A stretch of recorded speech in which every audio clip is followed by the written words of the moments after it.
नमस्कार दोस्तों, day inspired YouTube channel में आपका स्वागत है। इस कहानी को अंत तक सुनिए क्योंकि यह कहानी आपकी जिंदगी को बदलने वाली है। एक गांव में किसान रहता था जिसका नाम मोहन था, जो हमेशा मस्त रहता था। उसके चेहरे पर कभी किसी बात की उदासी नहीं होती और न वह कभी चिंतित दिखता। एक बार गांव में भयंकर तूफान आया। गांव के लोगों की सारी फसलें खराब हो गईं। गांव के सभी लोग बहुत चिंतित हो गए। सब अपनी फसलों को देखकर मायूस हो रहे थे। तब तक सबने देखा कि वो किसान अब भी बहुत खुश था। उसे कोई चिंता नहीं थी। गांव लोगों ने मोहन से पूछा, क्या बात है मोहन, तेरी सारी फसलें खराब हो गई, तुझे अभी भी चिंता नहीं है, तू इतना खुश कैसे है? उसने कहा, इसमें उदास होने वाली क्या बात है? उसने कहा, चिंता छोड़ दो भाई, हमेशा मस्त रहना सीखो, हंसते रहना सीखो। गांव वाले बोले, इसमें भला मस्त रहने जैसा क्या है? कैसे हम मस्त रह सकते हैं? हमारे तो नुकसान हो गया, फसलें खराब हो गईं, अब हम क्या खाएंगे, अपना जीविका कैसे चलाएंगे और इसमें भला हम कैसे मस्त रहे? अब तू ही बता, क्या तुझे कभी किसी बात की चिंता नहीं होती? तू हमेशा खुश कैसे रह लेता है? उसने कहा, अरे भाई चिंता छोड़ो, मस्त रहना सीखो। उसने कहा, ठीक है, लेकिन मस्त रहने के पीछे वजह भी तो होनी चाहिए, हमें तो चिंताएं हो जाती है। उसने कहा, हर चीज की चिंता, जिम्मेदारियों को चिंता। हम बच्चे थोड़े हैं कि हमेशा खुश रहें। 15 साल के बाद उनको भी चिंताएं घेर लेती है। अब तो चिंता ही चिंता है। मेरे बच्चों को पढ़ाई की चिंता है, उनके करियर की चिंता है, उनके फ्यूचर की चिंता है। मुझे उन बच्चों की खाना पीना और बाकी सारी घरेलू चीजों की चिंता है। तो भला इंसान को कैसे खुश रहे? उसने कहा, खुश रहना एक कला है और मस्त रहना अपने आप में यह सोच है। गांव वालों ने बोला, तो क्या तुम हमें यह कला सिखा सकते हो कि हम भी हमेशा खुश और मस्त कैसे रह सकते हैं? उसने कहा, हाँ, मैं तुम्हें एक मजेदार कहानी सुनाता हूं, ध्यान से सुनो। बचपन की बात है।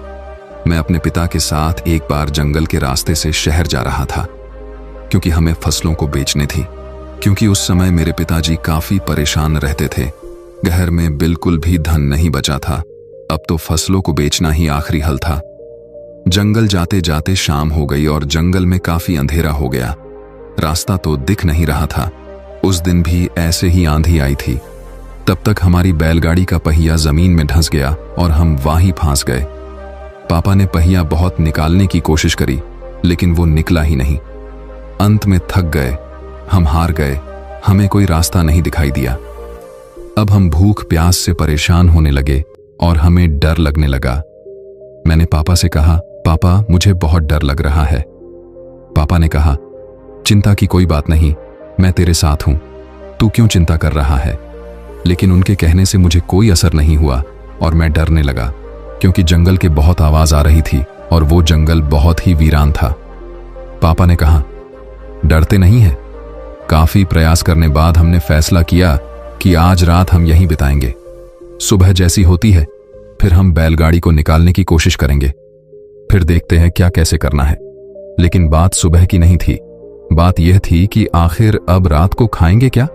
क्योंकि हमारे पास जितना भोजन था हमने रास्ते में खत्म कर दिया था। हम दोनों बैठकर कुछ सोच ही रहे थे।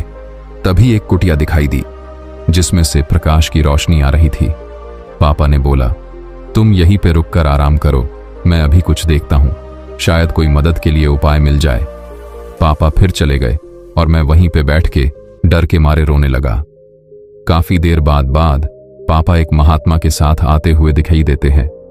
वो महात्मा बड़े ही दिव्य दिख रहे थे। फिर हम तीनों ने मिलकर जोर लगाया और बैलगाड़ी का पहिया उस गड्ढे से बाहर निकाल दिया और हमारी बैलगाड़ी बाहर निकल गई।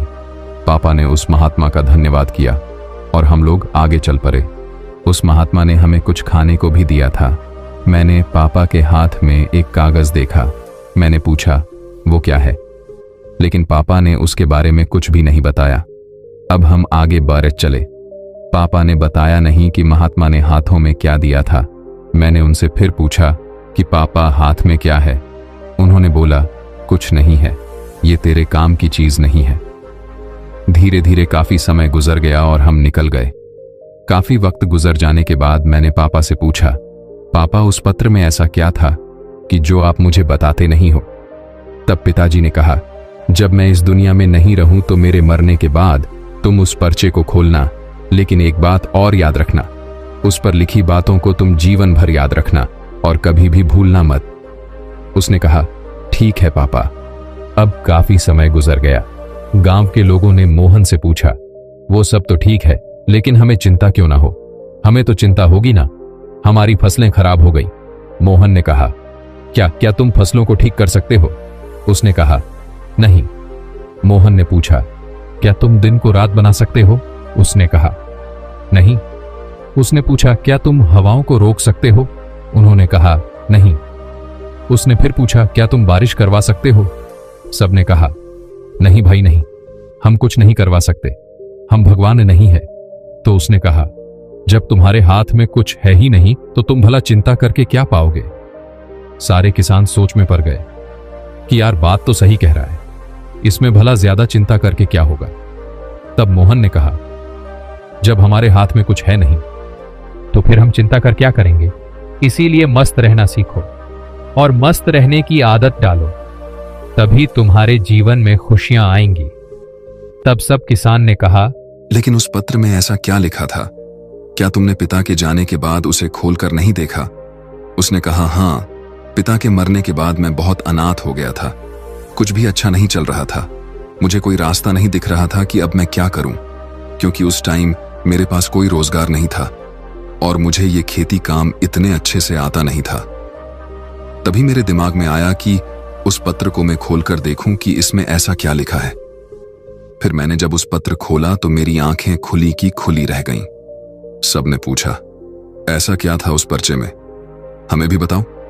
किसान ने कहा, उस पत्र में लिखा था कि ये वक्त भी गुजर जाएगा। मुझे इसका मतलब समझ में नहीं आया और उसका मतलब जानने के लिए मैं उस महात्मा के पास गया तो महात्मा ने बताया, ये समय भी गुजर जाएगा। मैंने कहा, ये तो ठीक है, आप तो वही बता रहे हैं जो इस पर्चे पर लिखा है, लेकिन इसका मतलब क्या है? महात्मा ने फिर कहा, यह समय गुजर जाएगा। अब मुझे गुस्सा आया, मैंने फिर से पूछा है, ये क्या मजाक है? मैं इसका मतलब पूछ रहा हूं और आप इस पर लिखी बातों को बार बार मुझे सुना रहे हैं।